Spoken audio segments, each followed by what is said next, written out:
Alhamdulillah, makasih. Mohon pencerahannya masing-masing Nurullah, Nur Muhammad, Nur Insani itu gimana Kang Mas? Mohon pencerahan. Ya. Jadi yang dimaksud Nur Muhammad berasal dari Nurullah. Maknanya begini, mudahnya agar kita tidak bingung karena kita mendengarkan kajian-kajian di luar sana serba membingungkan dan membuat kepala pening. Maknanya Nur Muhammad itu sebenarnya nur atau cahaya hidup. Hidup yang kita akui sebagai hidup diri manusia kita, itulah Nur Muhammad itu. Dengan Nur Muhammad, dengan hidup yang selama ini kita akui sebagai hidup kita, kita bisa menyaksikan alam semesta ini.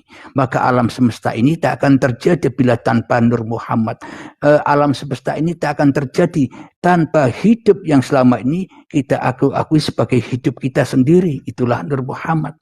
Maka untuk keselamatan Nur Muhammad ini ya harus kembali kepada induknya nur. Apa itu? Nurullah. Maknanya kembalikan lagi bahwa nur, bahwa hidup yang selama ini kita akui selama ini hanyalah hidupnya Allah, hanyalah Nurullah. Begitu Kang Mas.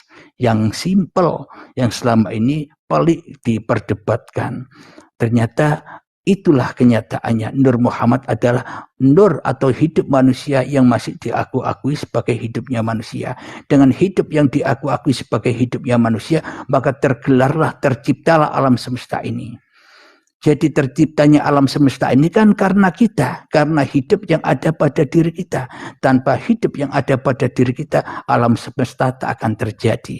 Maka kembalikanlah bahwa hidup yang selama ini kita akui sebagai hidup kita adalah uripe Allah sendiri. Dan itulah bukti nyata bahwa Allah lah pencipta alam semesta ini. Kita semua umat manusia hanya menjadi apa? Menjadi CCTV-nya Allah. CCTV-nya Allah begitu. Assalamualaikum Waalaikumsalam warahmatullahi wabarakatuh. Assalamualaikum, mohon pencerahannya orang yang tua atau pikun gimana hukumnya? Orang tua dan pikun kan orang yang sudah tak bisa lagi mengakui dirinya. Kenapa? Ia sudah lupa akan dirinya. Bila manusianya sudah sampai di makam itu, ya bebaslah manusianya. Kenapa? Karena manusianya tidak menyadari diri manusianya sendiri. Katanya kelihatannya sudah makan, tapi bilangnya belum makan. Lupa dia. Lupa dengan diri kemanusiaannya. Yang membuat begitu pun juga siapa? Kan ya Allah. Jadi kalau kita sudah rahmatan lil alamin, memandang apa saja selalu dan selalu di dalam rahmatnya Allah. Kita melihat ada orang pikun pun juga Allah lah yang mentakdirkan demikian. Maka kita selamatkan juga. Kita melihat orang bagaimanapun, kalau kita memandang dengan rahmatnya Allah, maka tak akan ada sah lagi. Kenapa? Karena Allah yang menguasai manusianya. Begitu, semoga dipahami ya Kang Mas ya. Mohon pencerahannya fungsi surga dan neraka. Surga dan neraka itu bukan besok. Kalau untuk surga dan neraka itu besok berarti kan masih angan-angan. Maknanya kita beriman kepada adanya surga dan kita beriman kepada adanya neraka. Apapun yang kita imani toh barangnya tidak ada gaib. Berarti kita mengimani kepada yang tidak ada. Maknanya surga dan neraka ada di dalam tiap-tiap diri manusia. Apa buktinya adanya neraka?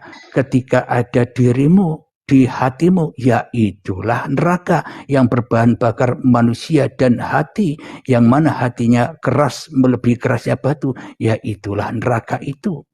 Jadi manusia selama ini ketika masih nyata wujud manusianya di dalam hatinya, apapun yang dilakukannya semuanya serba terbakar, raono gawini, sia-sia saja. Kenapa? Karena sholat ibadahnya ada di dalam neraka, karena sholat ibadahnya berada di dalam pengakuan pencipta-cipta dirinya sendiri di hatinya yang bisa melakukan itu semua. Begitu.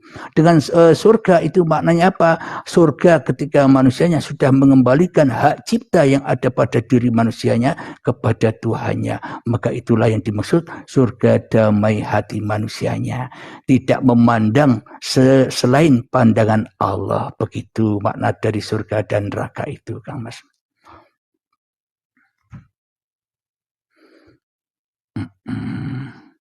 Semoga jawabannya bisa dipahami ya Kang Mas, dan untuk kita semua.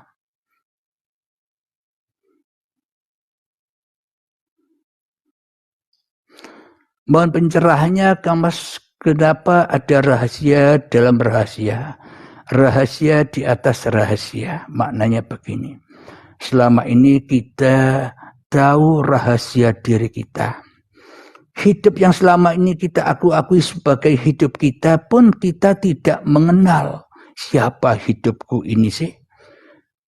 Memang kita mengaku-akui hidup ini hidupku, tapi anehnya kita selama ini tak mengenal bagaimana rupa hidupku, bagaimana warna hidupku, bagaimana bentuk hidupku. Yang kita akui selama ini kan gaib, tidak pernah kita saksikan. Itulah sebuah rahasia.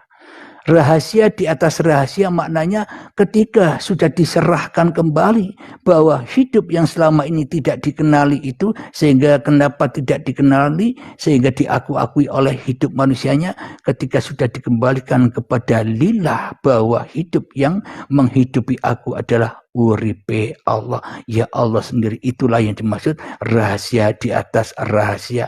Bila sudah rahasia ini sudah dihaturkan lagi kepada Tuhannya, maka akan mengetahui rahasia alam semesta itu. Akhirnya hatinya enjoy saja. Untuk bagian roh yang sudah pergi, bolehkah kita sedekah Al-Fatihah lagi menurut pandangan ilmu makrifat? Begini, ketika manusianya sudah inna lillahi wa inna ilaihi rajiun, ketika manusianya sudah meninggalkan hidup dan badannya, ketika mayat-mayat itu sudah diwudukkan oleh hidup, sudah dimandikan oleh hidup, sudah dibersihkan oleh hidup, sudah dipakaiani kafan oleh hidup, dan sudah disolati oleh hidup, berarti mayat-mayat itu, orang-orang yang meninggal itu kan sudah jalan kembali kepada almarhum, orang-orang yang dirahmati Allah. Dengan lambang apa? Dengan lambang baju suci, baju ihramnya. Orang-orang yang sudah meninggal itu pasti kembali kepada inna lillahi wa inna ilaihi rajiun. Bagaimana mungkin orang-orang yang masih ada di dalam dunia atau di dalam neraka hawa nafsunya bisa mendoakan orang-orang yang ada di sisi Allah? Orang di surga kok yang mendoakan orang ahli neraka? Apa tidak terbalik itu? Selama ini kan kita menuduh-nuduh orang-orang yang sudah meninggal itu akan disiksa, akan diazab. Itu kan tuduhan-tuduhan kita terhadap orang-orang yang sudah meninggal. Padahal kita tak pernah meninggal. Padahal kita tak tahu rasanya mutu qabla antal maut. Maka dari itu ya lumrahlah mereka menyangka orang-orang yang sudah mati itu pasti disiksa, pasti diazab. Kenapa? Karena kita selama ini sering mendoakan, memohonkan ampunan bagi orang-orang yang sudah meninggal. Orang sudah meninggal itu sudah di dalam ampunan Allah. Orang yang sudah meninggalkan hidup dan badannya itu sudah di dalam rahmatnya Allah. Kok kita doakan Allah? Bagaimana mungkin kita mendoakan Tuhan? Bukankah begitu, Kang Mas? Semoga dipahami ya jawabannya ya.